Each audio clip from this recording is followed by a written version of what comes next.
Assalamualaikum warahmatullahi wabarakatuh. Salam sehat dan salam sejahtera untuk kita semua.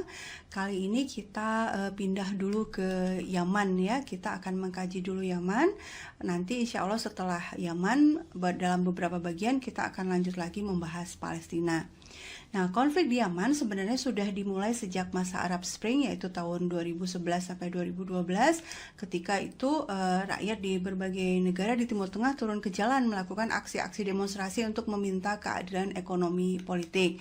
Penyebabnya umumnya karena banyak negara yang dipimpin oleh presiden atau raja di Timur Tengah yang sudah puluhan tahun memimpin dan banyak terjadi kesenjangan ekonomi. Yaitu ada sebagian elit yang kaya raya, sementara sebagian besar lainnya hidup berkekurangan. Nah, inilah yang juga terjadi di Yaman.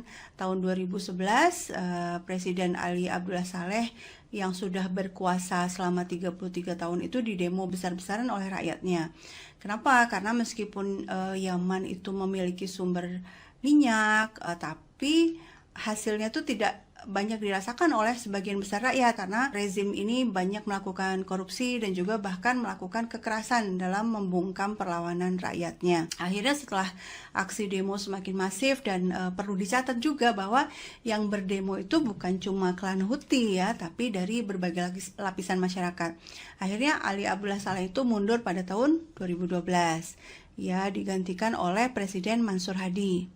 Namun karena Presiden Mansur Hadi ini tidak berhasil memenuhi tuntutan rakyat di bidang ekonomi, akhirnya demo-demo kembali berlangsung. Dan lagi-lagi sebenarnya yang berdemo itu melawan Mansur Hadi itu bukan klan Houthi aja gitu ya, tapi dari berbagai kalangan, bahkan juga para pendukung Ali Abdullah Saleh ya, mantan presiden yang sebelumnya itu. Nah, kemudian aksi demo itu akhirnya berujung pada pengunduran diri Presiden Mansur Hadi tanggal 22 Januari 2015. Perdana Menterinya Khalid Bahah juga mengundurkan diri. Ini juga penting untuk dicatat bahwa posisinya saat itu sebenarnya sudah vacuum of power ya. Dan kemudian Mansur Hadi mencari perlindungan ke Arab Saudi dan di kota San'a sendiri itu udah dikuasai oleh gerakan Ansarullah yang di dalamnya bergabung berbagai faksi, bukan hanya Houthi tapi memang Houthi lah yang memimpin. Nah, kemudian mereka membentuk pemerintahan baru di Yaman,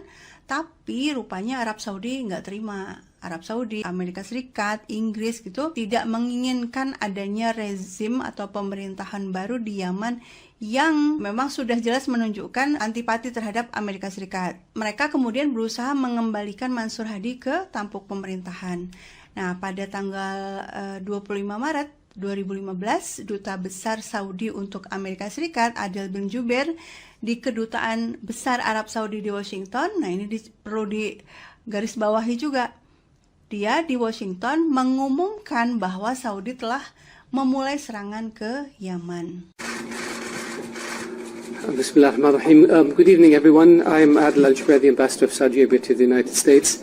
I wanted to meet with you to inform you that the Kingdom of Saudi Arabia launched military operations in Yemen. Al-Jubair mengatakan bahwa serangan dilakukan oleh pasukan koalisi dari 10 negara dengan tujuan untuk melindungi pemerintahan yang sah, yaitu Presiden Hadi yang telah digulingkan oleh milisi Houthi. Jadi sejak awal yang diposisikan sedang berseteru itu adalah milisi Houthi versus Presiden Hadi. Fakta bahwa Ansarullah itu terdiri dari berbagai kalangan di Yaman, tidak hanya Houthi, diabaikan. Arab Saudi beralasan bahwa serangan yang dilakukannya ke Yaman itu atas dasar adanya surat dari Presiden Hadi sehari sebelumnya. Apa isi suratnya? Suratnya meminta agar Saudi memberikan dukungan dengan berbagai cara, termasuk intervensi militer sekalipun. Amerika Serikat mendukung operasi yang dipimpin oleh negara-negara Dewan Kerjasama Teluk ini.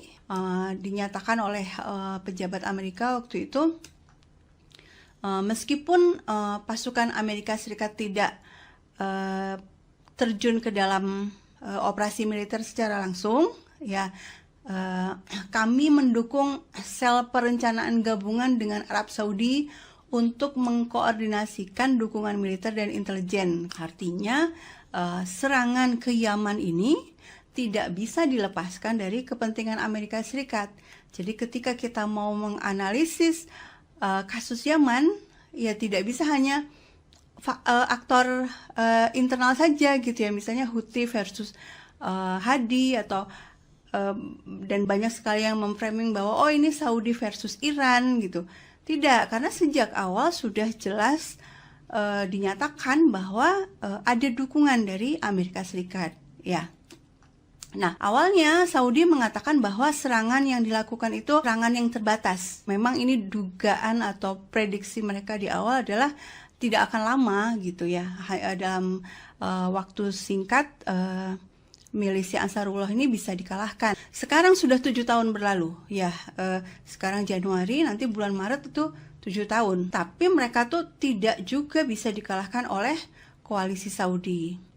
Bahkan pasukan Yaman, ya, kalau saya sebut pasukan Yaman, itu saya merujuk pada pasukan yang dibentuk oleh pemerintahan Yaman versi Ansarullah ini ya. Kalau media mainstream kan biasanya menyebut mereka Houthi gitu aja kan, atau pasukan Houthi. Enggak, saya akan menggunakan istilah pasukan Yaman. Nah, pasukan Yaman ini bahkan juga berhasil melakukan serangan balasan ke wilayah Arab Saudi. Dan yang baru-baru ini menghebohkan ya adalah pasukan Yaman itu berhasil mengirim rudal ke wilayah Uni Emirat Arab. Ya, lalu berbagai negara termasuk Indonesia itu beramai-ramai menyatakan kecaman atas serangan ini. Seolah fakta bahwa selama 7 tahun terakhir Yaman Utara ya dibombardir oleh Saudi dan Uni Emirat Arab dengan dukungan senjata-senjata yang dikirim oleh Amerika Serikat dan Inggris itu dilupakan begitu saja. اسمها المواصلة، يشتري فلوس حق المواصلة ويشتري فلوس حق الدكتور.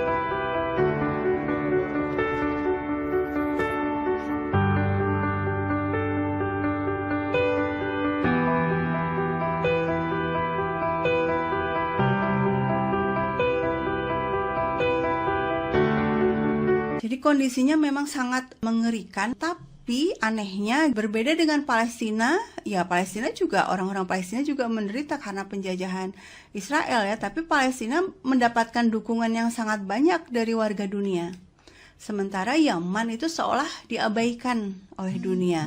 Tidak banyak orang yang bersuara membela Yaman, dan media-media biasanya selalu memframing bahwa yang terjadi adalah perang antara pasukan pemberontak atau milisi pemberontak Houthi yang didukung Iran. Nah, biasanya selalu ada embel-embelnya tuh didukung Iran gitu ya, melawan pemerintahan yang didukung secara internasional, yaitu melawan Presiden Mansur Hadi ini. Jadi seolah-olah salah kalau kita tuh bersimpati pada rakyat Yaman atau mengkritik Saudi dan Emirat, karena ini kan pemberontakan. Nah, itu tujuan framingnya akhirnya ke arah sana. Nah, dalam kajian soal Yaman ini, inilah yang akan saya jelaskan duduk perkaranya seperti apa. Tapi sekarang diawali dulu dengan menjelaskan dulu demografi dan peta Yaman supaya jelas posisinya. Nah, ini peta Yaman, kita bisa mengecek jumlah penduduk di masing-masing provinsi di Yaman.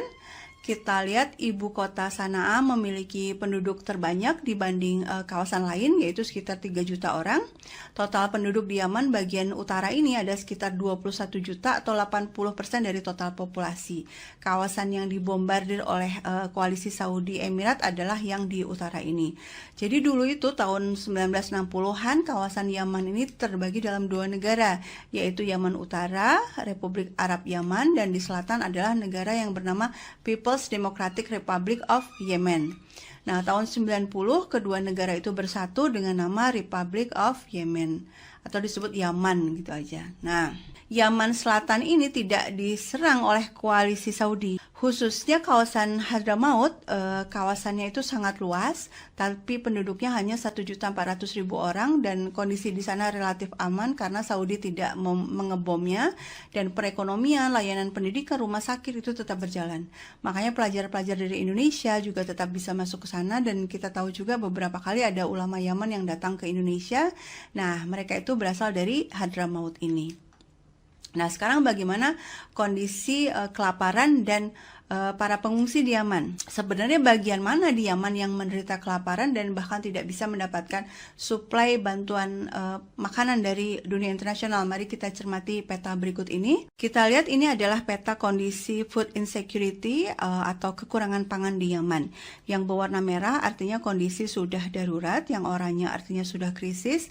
Nah, di Yaman Utara, Saada, Haja, Al-Jof, dan Hudaidah itu warnanya merah ya, artinya sudah darurat pangan. Sementara di Provinsi Sanaa dan Ibu Kota Sanaa kondisinya masih oranye, artinya krisis pangan. Kita lihat sebagian besar daerah yang merah atau darurat pangan ada di Yaman Utara, sedang yang lainnya krisis pangan.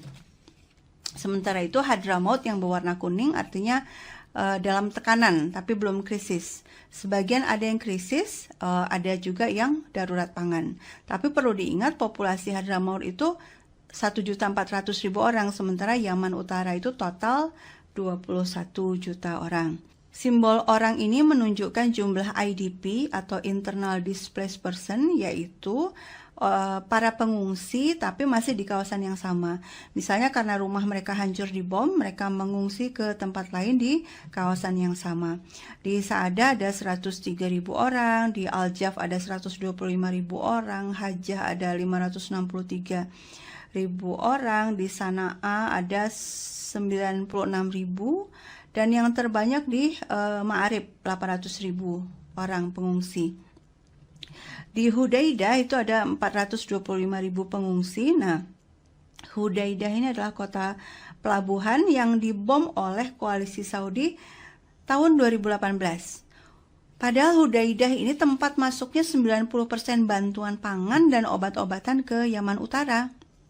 Sehingga akibatnya rakyat Yaman Utara semakin kelaparan dan kekurangan obat-obatan karena tidak bisa lagi masuk ke kawasan mereka bantuan-bantuan internasional. Oke, untuk sementara sampai di sini dulu ya. Saya akan lanjutkan di podcast berikutnya. Assalamualaikum.